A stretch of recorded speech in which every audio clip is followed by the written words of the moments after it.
A história das 10 pragas do Egito é, sem dúvida, um dos relatos mais poderosos e impressionantes de toda a Bíblia. Ela nos mostra de forma inquestionável o poder de Deus e a sua justiça contra a opressão.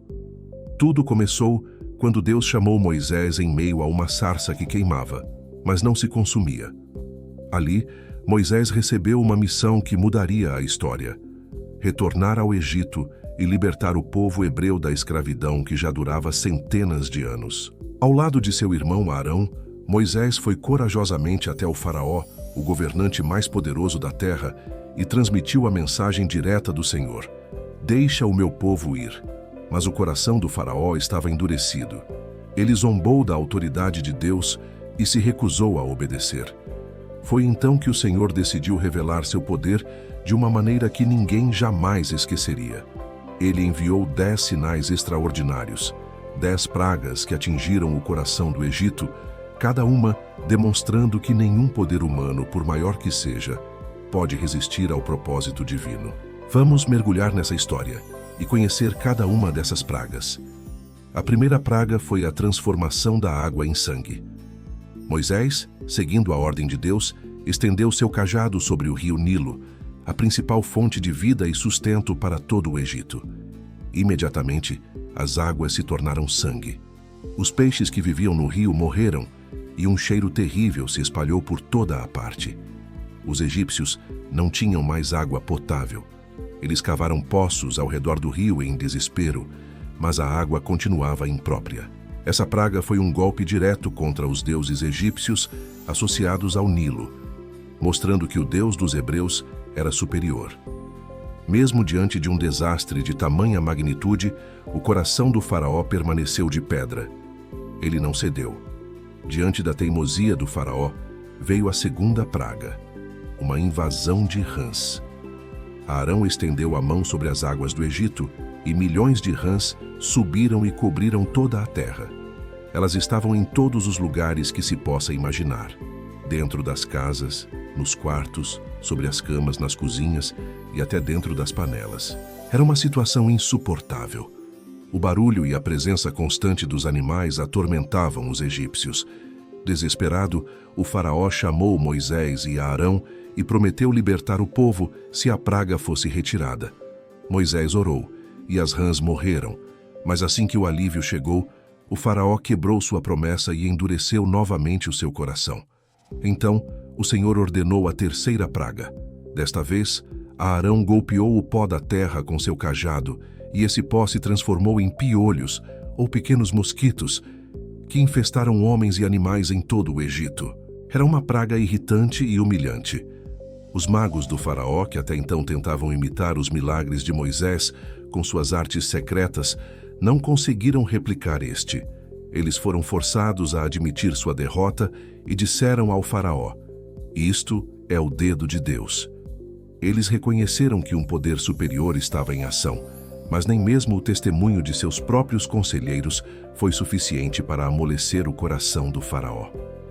A quarta praga foi um enxame de moscas. Nuvens de moscas invadiram as casas dos egípcios, contaminando tudo e tornando a vida insuportável. Mas aqui Deus fez algo diferente. Ele estabeleceu uma clara distinção.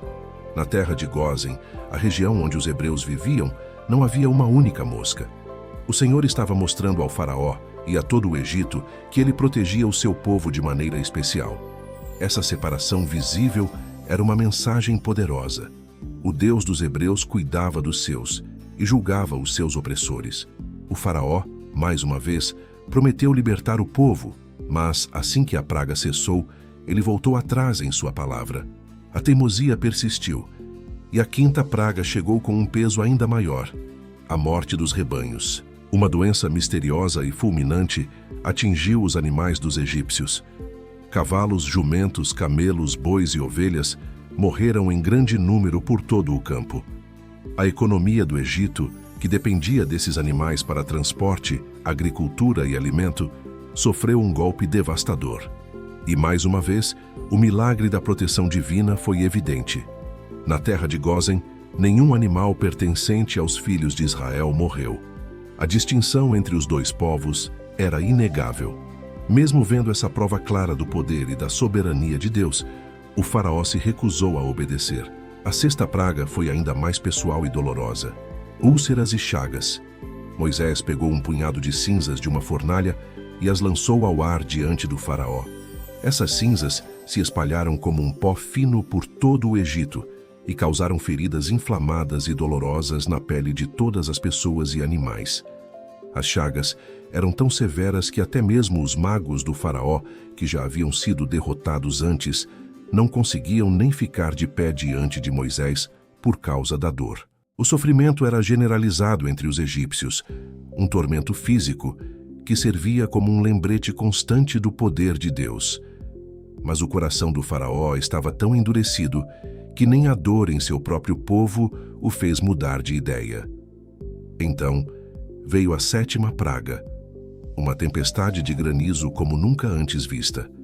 O Senhor avisou Moisés para que o povo egípcio recolhesse seus servos e rebanhos, pois uma chuva de pedras e fogo cairia do céu.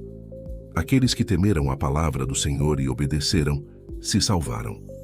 Mas muitos não deram ouvidos. Uma tempestade violenta de granizo misturado com fogo desabou sobre o Egito, destruindo as plantações que haviam restado, quebrando árvores e matando pessoas e animais que estavam ao ar livre.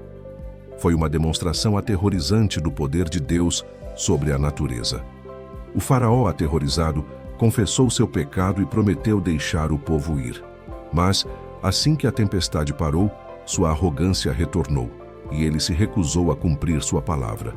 A oitava praga trouxe a fome iminente.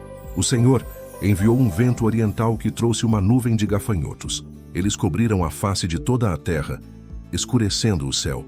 Devoraram cada planta verde que havia sobrevivido ao granizo. Não sobrou nada nos campos e nas árvores de todo o Egito. A nação estava à beira do colapso, enfrentando a fome total.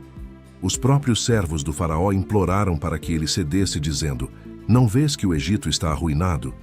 Em um momento de pânico, o faraó chamou Moisés e Arão, pediu perdão e concordou em deixar o povo ir. Mas novamente, assim que Deus removeu os gafanhotos, o coração do faraó se endureceu mais uma vez. A nona praga foi de uma natureza diferente. Uma praga psicológica e espiritual. Trevas espessas. Por 3 dias inteiros, uma escuridão tão densa cobriu todo o Egito que as pessoas não conseguiam ver umas às outras, nem podiam sair de suas casas. Era uma escuridão que podia ser sentida, um símbolo da ausência da luz e da presença de Deus. O Egito, uma nação que adorava o Deus Sol-Ra, foi mergulhado em trevas totais. Mas, em contraste absoluto, na terra de Gósen, onde os filhos de Israel viviam, havia luz. Esse milagre era mais uma prova da proteção especial de Deus sobre seu povo. O faraó, em sua última tentativa de negociação, disse que os hebreus poderiam ir, mas deveriam deixar seus rebanhos. Moisés recusou, e o faraó, enfurecido, expulsou Moisés e o ameaçou de morte. Finalmente, chegou a 10ª e mais terrível praga, a morte dos primogênitos. Deus instruiu os hebreus a realizar a primeira Páscoa. Cada família deveria sacrificar um cordeiro sem defeito e marcar os umbrais de suas portas com o sangue. Naquela noite, o anjo do Senhor passaria pelo Egito. Onde houvesse o sangue do cordeiro, o anjo passaria por cima e pouparia a vida do primogênito. Mas em todas as casas egípcias, desde a casa do faraó até a do mais humilde servo, o filho mais velho morreria. E assim aconteceu. À meia-noite, um grande clamor se levantou em todo o Egito, pois não havia casa onde não houvesse um morto. Essa tragédia devastadora finalmente quebrou a resistência do faraó. Ele chamou Moisés e Arão no meio da noite e ordenou que saíssem do Egito com todo o povo e todos os seus bens. As 10 pragas do Egito não foram apenas demonstrações de poder. Elas foram atos de justiça contra a escravidão e a idolatria, e a prova do cuidado fiel de Deus por aqueles que confiam nele. Cada praga foi um golpe nos deuses falsos do Egito e uma declaração de que só existe um Deus verdadeiro e soberano. Essa história nos lembra que, não importa quão grande seja a opressão ou quão endurecido seja o coração do homem, o poder de Deus é infinitamente maior e seus planos de libertação sempre se cumprirão. Obrigado por assistir e mergulhar nesta história poderosa conosco. Se você foi tocado por esta mensagem, deixem um amém nos comentários. E não se esqueça de se inscrever no canal para mais histórias que fortalecem a nossa fé. Que Deus abençoe a todos.